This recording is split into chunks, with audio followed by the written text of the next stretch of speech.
Hi, Sean here from Cloud9 Spain. Welcome to another episode of Developer Diaries, where we get the great and the good of the Marbella real estate market and see what they've got to say for themselves. With me today, I'm delighted to have Simon Boxus, who is the commercial director of Wilma Blanca, who are the developers of a very well-known project, the View Marbella. Simon, welcome aboard. Thank you. Good to have you along with us. So what sucked you back in?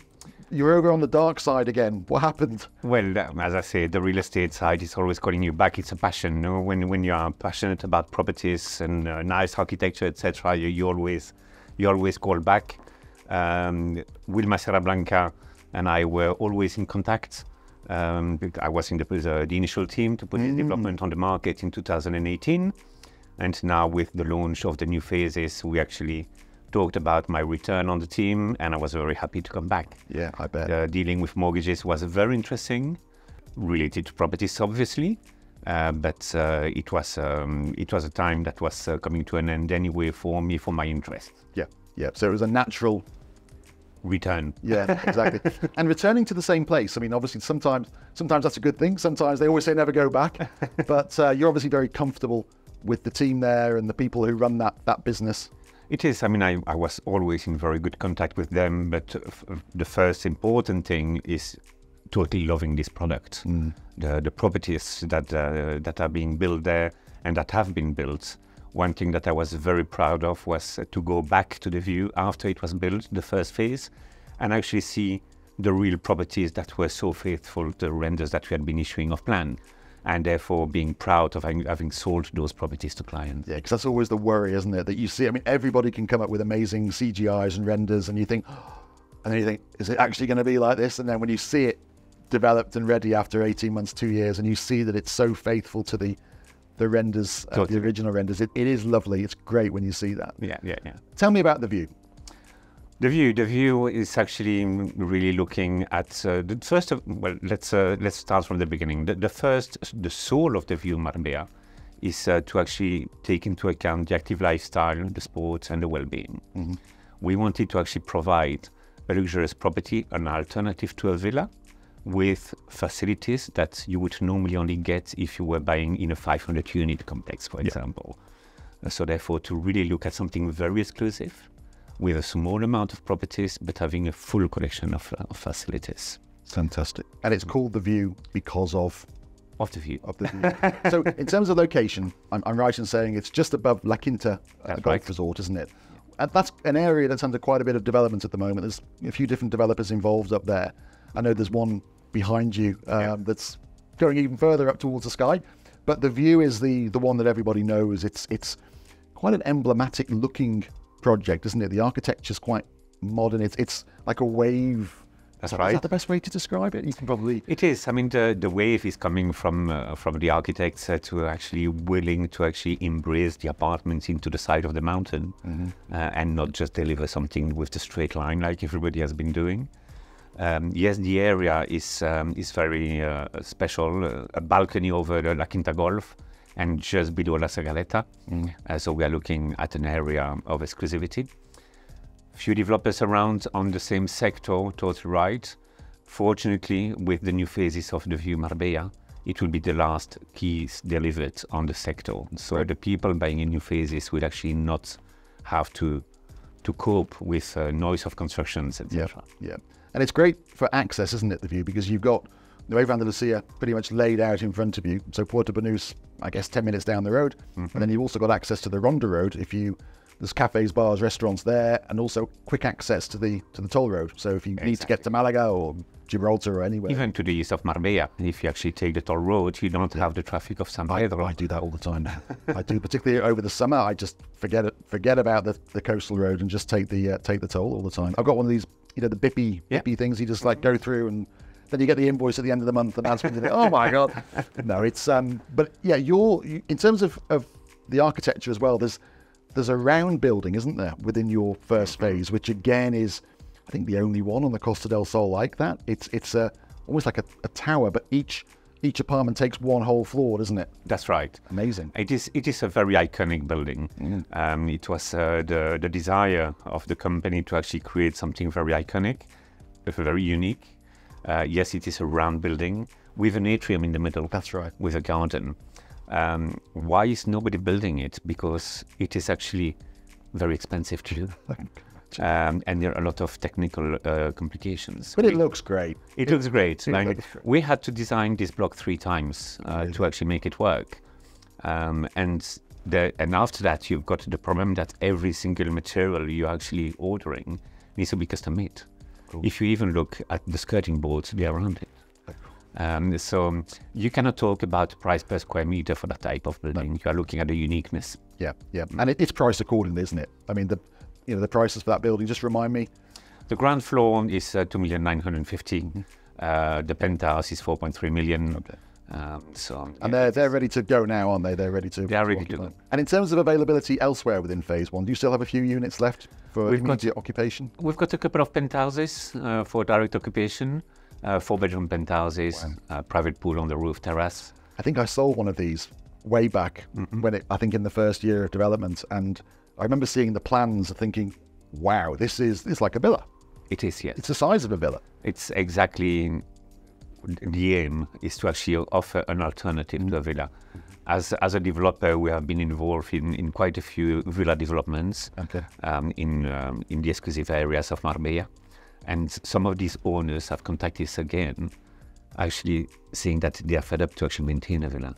They don't use it all year long, etc. So the staff need it, the complications, etc. Yeah. And they were looking for something very special as a penthouse to be an alternative to a villa, and that is what we have created. No, it's a great idea. You know, myself, I've moved into my house about 3 years ago, and I love it. I absolutely love it. But there are some days you just think, oh, I just want to forget about it. You know, I just don't want to bother with the pool and the garden and the.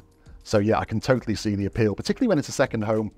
You know, and you know, if you're not there, like you said, if you're not there all year round supervising everything and all the staff that you need, then an apartment, a luxury apartment in a resort environment totally makes sense, doesn't it? Exactly. In terms of the facilities on site, so for phase 1, what have you got there that people can enjoy? I mean, in phase 1, obviously we've got outside pool, but we have actually also included a semi-Olympic outside pool to actually for people doing real exercise, because the free-form pools are not practical. No? Then we've got the health club, which has a fully equipped gym by Techno Gym, indoor semi-Olympic pool, and sauna, steam room, and jacuzzis. That is what is in phase 1. In phase 1, we have concentrated on indoor facilities. And now in the new phases, we actually extend that collection, concentrating on outdoor facilities. So in terms of pricing on phase 1, we've got the tower, and in terms of the units that are left for you know, key ready effectively, how much would they be? For a 4-bedroom penthouse, we start at 2,290,000. Okay. I mean, basically what we've got is the round tower, and we've got some penthouses. We actually kept some apartments to actually use as a show flat for the new phase, which we did not want to sell. They have been decorated by the services of Ambience in Marbella, and since then people are asking us to buy them. Of course. So we actually offer a mini investor plan where the person can buy the apartment, but we will rent it out from them for 18 months while we are selling the new phases. Okay, that's a good option, isn't it? Because everyone loves a show flat, don't they? They always want to come and buy something that's been done. Exactly. But sometimes they have to wait for it. Yeah. So tell me about the later phases then. So that's going to be the last area of this area to be finished off and consolidated. What can we expect from the later phases? We are keeping the same architecture, same style of properties, with just a few properties that are special collections where we created some new floor plans. But the main thing is to actually extend the facilities, as I was saying. So the 2 phases will be connected, so people have got access to everything. Oh, great. So you haven't just got your things, you actually... Exactly. So what we have done there is in phase 1, we've got the outdoor and indoor chlorine pool. So we've put a saltwater pool in the new phase. We've got indoor jacuzzi in the first phase, outdoor jacuzzis in the new one. Yes. Outdoor gymnasium by Techno Gym, sort of arches with multifunction things you can do. So you can choose to train indoor or outdoor. Pétanque course, apparently back in fashion, the famous French game. Kids adventure park, yoga and meditation garden with water features. And one thing that was important for us is by knowing our owners in phase 1, by learning of their lifestyle, etc. Most of them are company owners. that bought a second or third residence here in Spain with us. They actually come and operate a company from the View Marbella. Okay. They don't rent out the apartment, they then lock and go for a while. So we thought it would be a very good facility for them to give them a private conference center, private co-working sort of thing. Great. Okay. With hot desk, with meeting rooms, etc. And within that conference center, we're putting a sports lounge where you will have billiard room, ping pong, etc. And a giant screen with simulators to play golf or football. Fantastic. That's great. Who's buying at the View? Is there a typical type of buyer, or is it all over the different types? We've got our clients mainly are from Northern Europe and Central Europe lately. Okay. Yeah. I mean, we've got like everybody, we've got the big percentage of Polish clients, Lithuanian clients arriving. On the historical, we have had a lot of Dutch, Belgian clients. That is also due to the Wilma part of the joint venture. I was going to say they recognise the brand and exactly. But as I say, we are mainly European. Many Brits or Americans? Americans, so we've got a couple. British, not so many. I mean, as I say, Belgium, Holland, Germany, a bit of Scandinavians. That is mainly where our clients come from. And what sort of age range? Is it grown-ups or is it people with families? We are more or less looking into the 50s. Right. You know, we've got some younger clients, we've got some older clients, but more or less, if you look at the profile, we're looking the 50s, company owners, Central, Northern Europe. They're busy. They're making a lot of money, and they need somewhere to enjoy it. Exactly. Yeah, I get it. And I guess they're because of the money they're spending, they do have the option, don't they, of looking at villas and other apartments, and they choose the View because of the package in terms of all the facilities. And what would you say is the key selling point? A very frequent comments that we've got from our clients is that when they come home, let's say when they come to the View, they feel like in a very luxurious resort, a very luxurious hotel, okay, with all these facilities, etc. And you have security as well. And you have the security, 24-hour security, of course. The fact to be able to lock and go, as we were talking about, is very attractive to them, instead of all that maintenance of a villa, etc. And the uniqueness of having all of this in a boutique development, not having to go to a mega development with 500 neighbors. I think that we all talk about luxurious. I mean, if you look back at 30 years ago, luxurious was just having white marble and a pool outside. And then the luxurious has evolved. But to me, you can actually call yourself luxurious, have the best materials, the best architecture, etc. But to me, luxurious is not having 500 neighbors. To me, it's only to have a handful of neighbors and actually feel very an exclusive home. No, I agree with that. Just to give people an idea of pricing in phase 2, what can people expect for the? We've got properties of 2 bedrooms, 3 bedrooms, and 4 bedrooms. The 2 bedrooms apartment, we are starting from 849. Okay.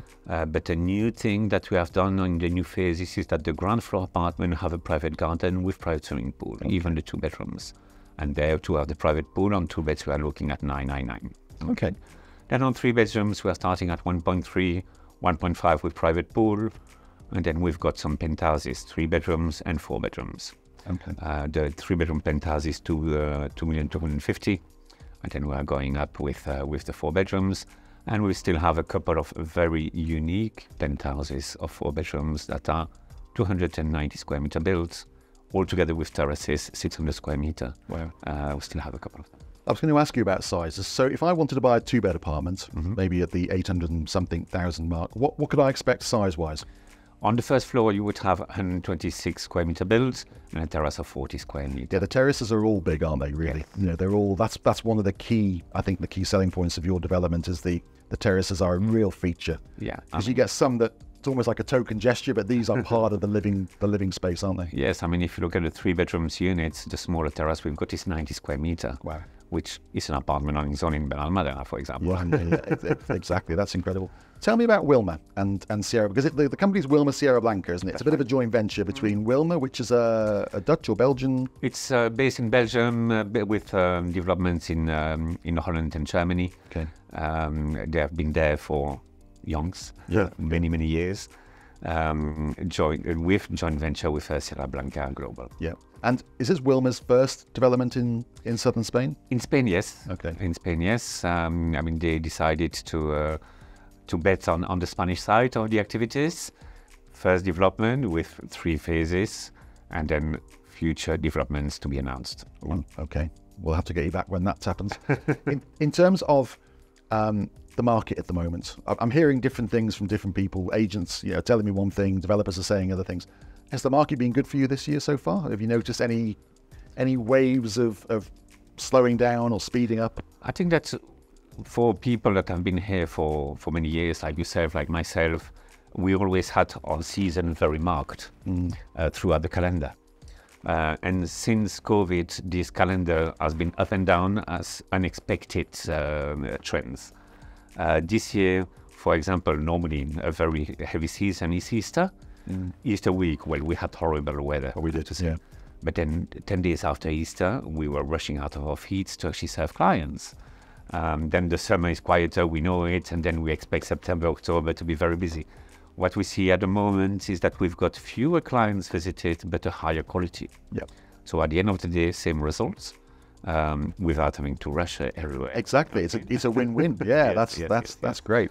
But apart from that, I mean, I think the luxury sector will always have its attractive. No, yeah. We will always have a more steady market in the middle or the lower markets, which is more suffering the trend of the economy, etc. Yeah. So we always have our clients that is always actively looking, etc.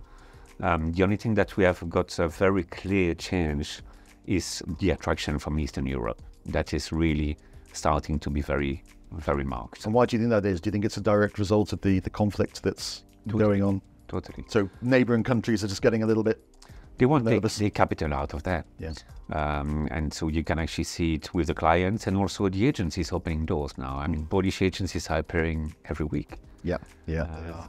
It's very, very, very interesting. We were talking to a developer earlier who was saying the same thing. I think the Poles were their second biggest market. And I was like, whoa, because I think we've sold to 1 or 2 Polish people this year.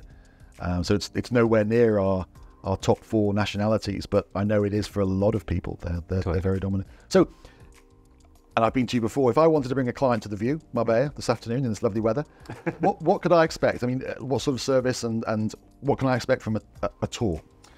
We would, first of all, we would show you obviously the facilities existing, explain the new additions of facilities from the new phases, show you the show apartments, and then go to our office, which is in a penthouse, to actually give you a good presentation of the new phases. Depending on what you're looking for, obviously, if you want a key-ready apartment, we would concentrate on what we've got left in phase 1. And then if you're looking for an off-plan property, then we actually give you a full explanation of the new product to be built. And if there is an interest, then we would actually go and step on the land to actually see the real views. Great. Okay, fantastic. So what can we expect for the rest of the year? Anything happening that we need to know about? Any trends that you're seeing? Are we going to experience I don't know, any differences coming up? I think that we've got a very steady market at the moment. As I say, fewer clients, more quality. I cannot see at the moment a big change arriving. We are already thinking of next year more than anything else. Yeah. At the moment, we are, being already well into the heavy season, and with Christmas that is soon coming, where we know that we're going to have less clients, so we're already focusing on next year. I cannot see any big changes arriving. We see the new nationalities intending to buy, where they might have some difficulties with money transfers, etc. Whether that will actually be solved, yes or no, I don't know. We'll see. It's interesting. We're talking to a lot of people in the UK at the moment who are a little bit nervous. The high net worth and ultra high net worth population in the UK is a little bit nervous about the new government that's come in recently, the Labour government, which is a fairly socialist government, who are supposedly going to be targeting the rich for a lot of tax. So we've actually had quite a few people inquiring about, get me out of here, get me out of the UK. And I went there a couple of times in the last month or so, and I think we might see a little bit of a flight of money. And of course, Spain is a natural bedfellow for a lot of Brits. So maybe we'll see a few more of the wealthy Brits coming to buy. But yeah, we've seen it's been quite a steady year. It's been a successful year, steady. I think, like you say, when you have a product, when you have a development that's well managed, where you know you're going to get good service, then the agents and the clients are always going to be attracted to that. Do you do most of your sales through agents, or is it a mixture? I mean, we do have some direct clients, and we also have repeating clients, people that were in phase one that decided to actually buy also in the new phases. Fantastic. But yes, most of our sales come through agents. Yeah. I mean, even by actually putting some advertising online, etc., and having contact with the direct clients, they still normally show up with an agency. Yeah. Because of the service of the touring of the properties and showing them more option. We've got one development to show them. Yeah. So for that client, it might be a bit of a restriction. So therefore, they will, of course, be in contact with an agency, and then they normally come with the agency. Let's talk about Marbella, Benavis. The place is where we live. It's where we work. It's a fantastic place. We know that. Is the infrastructure managing to keep up with the pace of change? Because there's a lot of new buyers entering the market who are all going to want services. They're all going to want their little piece of Marbella. And obviously that comes at a cost, doesn't it? How do you feel? You've been here as pretty much as long as I have. Totally. Is it starting to eat itself up from the inside? I mean, Marbella is growing and growing and growing. I mean, we know it. We are building all over the place, etc. As you say, more people buying, more tourism coming as well. Infrastructure. I think that infrastructure was a problem. That slowly it is actually becoming better. The news about the coastal train seemed to at least be moving. Is that going to happen? Is that going to happen? It was all over the news, 10 days ago? Okay. About the project that is now really in hands of the local governments and regional governments, which would be a fantastic news, and which would actually put a new value of properties in Marbella to actually finally have this train connection.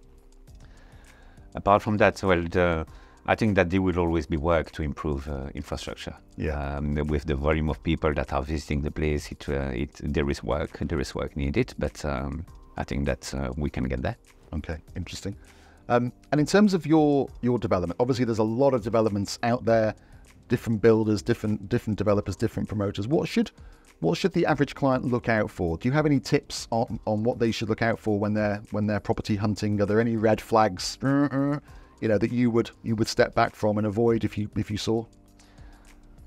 It depends on what eye you put into it. Is it really something that you're going to enjoy, or is it something that is an investment? I mean, there is always an investment side of it, but I think that some people forget that side of it. No, I think that one thing that is important is to actually ensure that even though you are looking at a property for yourself and not thinking of the day you're going to resell it, you should always actually have that into account. Yeah, is my property resellable the day that I'm fed up with it, the day that I need to sell it?